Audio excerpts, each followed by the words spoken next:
In other exciting news, Tick, Tick, Boom was finally released. I still haven't seen it. Me either, so we have Andrew in the studio today to tell us his thoughts on the recent release. Take it away, Andrew. Hey Sneak Peekers, it's Andrew Orticio here with a movie review for the new film Tick, Tick, Boom. Tick, Tick, Boom is the true story of aspiring composer Jonathan Larson, who is riddled with the troubles of selling his first play, difficult romantic relationships, and losing friends due to his obsession with his career. Tick, Tick, Boom is an incredibly fun ride of great music, scenery of the vivid New York City life, and a look into the mind of a great and truly dedicated artist. The film flips back and forth from flashback scenes of his life, creating and presenting his inventive musical Superbia, to a showing of his autobiographical musical of the same name, Tick, Tick, Boom, which tells the same story in musical format. This may seem a little confusing, but I can assure you, it's because it is. This brings me to my first real problem with the film, and that is the narrative framing of the story. As said before, the film goes back and forth from flashbacks of Larson's life to his musical Tick, Tick, Boom, which was a real musical telling the story of his life.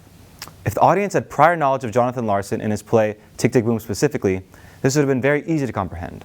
However, for viewers who had no idea who Larson was, including myself, this narrative framework made the story a tad confusing to follow. Aside from the structuring issue, however, the film is still very solid. Tick, Tick, Boom is Lin-Manuel Miranda's directorial debut, and a great one at that. Andrew Garfield did an amazing job portraying Jonathan Larson. The choreography of all of the musical numbers were executed to perfection, and smaller roles such as Vanessa Hudgens as Caressa and Bradley Whitford as Stephen Sondheim really shined. The biggest upside of this film, however, turns out to be one of its biggest downfalls, being the themes of an obsessive artist and the prevalence of AIDS in the late 1980s.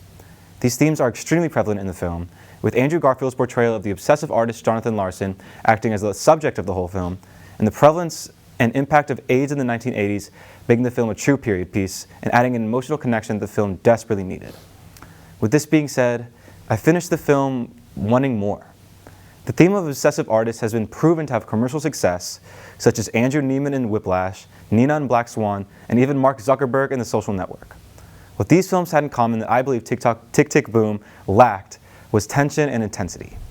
While Larson was definitely obsessed with and passionate about his art, there was a sense of intensity that I was missing that I believe would not only have provided more of a connection to the film, but a sense of higher stakes overall.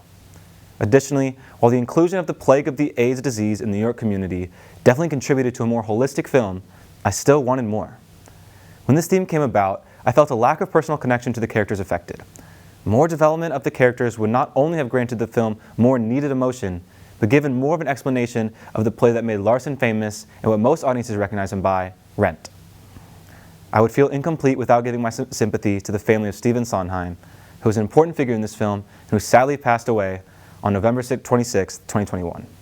His contributions to the musical theater world will never be forgotten, and if nothing else, you should watch this film to catch a lasting memory of who he was.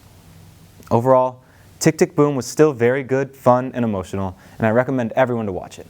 You can find the film in select theaters or on Netflix for free, and don't forget to send us your thoughts about this movie on social media at Sneak Peek TV.